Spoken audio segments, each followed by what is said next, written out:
Au sommaire de ce 7 minutes, à quelques jours du bureau politique prévu le 5 avril à Yamoussoukro, le PDCI RDA a annoncé la levée des sanctions contre ses membres précédemment sanctionnés. 5 projets de loi ont été présentés aux sénateurs ce mardi 25 mars 2025 à Yamoussoukro. La réforme de l'état civil, axe clé de la modernisation des services publics, a retenu l'attention. Téné Birahima Ouattara, ministre de la Défense, a remis des dons aux anciens combattants lors d'une cérémonie à la maison du combattant au Plateau. Bienvenue dans le 7 minutes. Le PDCI RDA a annoncé la levée des sanctions contre ses membres sanctionnés, une décision prise à l'approche du bureau politique du 5 avril à Yamoussoukro. L'annonce a été faite lors d'un point de presse tenu ce mercredi 26 mars 2025 à la maison du parti. S'inspirant donc de sa foi en Dieu, des valeurs léguées par le père fondateur, et ce jour même de la célébration de la nuit du destin, il a décidé de l'annulation pure, simple et totale de toutes les sanctions à l'endroit de tous les militants du PDCI RDA. Cette annulation s'étend à toutes les saisines en cours au niveau du Conseil de discipline et de l'ordre du bélier. Chacun des concernés aura une notification de la décision de l'annulation de ces sanctions ou de la procédure en cours à compter de ce jour. Le secrétaire général a également expliqué les motifs de cette décision, soulignant la volonté du président Tidjane Thiam de rassembler toutes les forces du parti. Grâce à cette mesure, des personnalités comme Jean-Louis Billon et Valérie Yapo retrouvent pleinement leurs droits et leur place au sein du parti. Cette annonce marque un tournant stratégique pour le PDCI RDA qui cherche à resserrer ses rangs en vue des défis politiques à venir.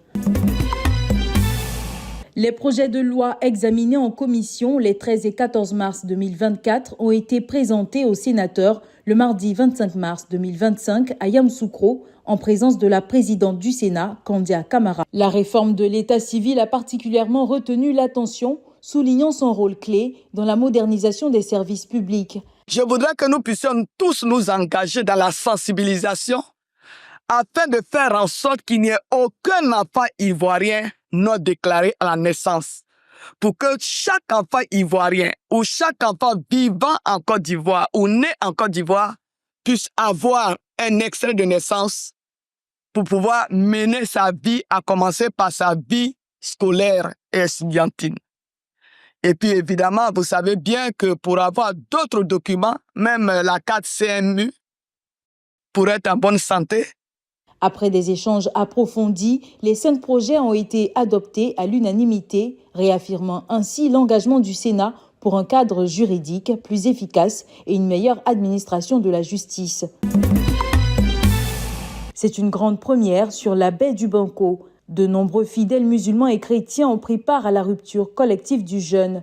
Une rencontre à l'initiative du ministre-gouverneur, Dr Ibrahima Cissé Bakongo, et du bureau du conseil du district autonome d'Abidjan. Un moment de retrouvailles et de communion particulièrement apprécié par les convives. La religion demande le pardon, le partage et surtout le vivre ensemble.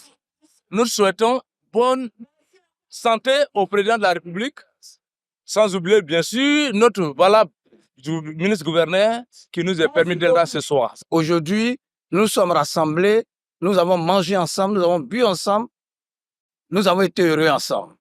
Nos prières, c'est que ça continue et que nous soyons véritablement en paix toujours et pour toujours. Autour des tables, une occasion de renforcer les liens d'unité et de fraternité, valeurs chères au ministre-gouverneur. Cette rupture collective est spéciale car elle concerne aussi bien les musulmans que les chrétiens.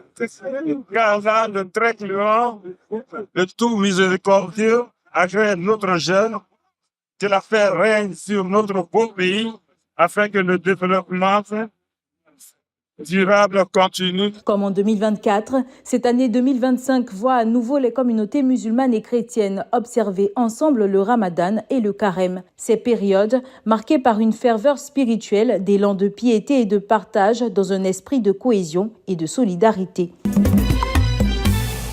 Le ministre d'État, ministre de la Défense, Téné Birahima Ouattara, a apporté un soutien significatif aux anciens combattants de Côte d'Ivoire à travers une importante remise de dons. La cérémonie qui s'est tenue à la Maison du combattant au Plateau a été marquée par un moment de reconnaissance et de solidarité envers ces vétérans ayant servi la nation. Pensons qu'il a fait bien de toujours voir, lancer le rétroviseur pour voir à peu près ce qui s'est passé avant.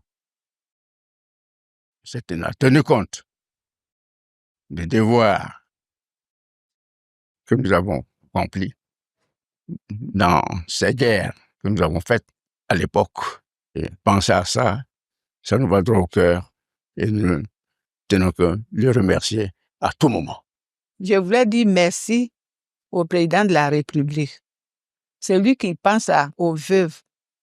Ce qu'il nous fait là, il nous fait du bien. Ça nous va droit au cœur. On lui dit merci.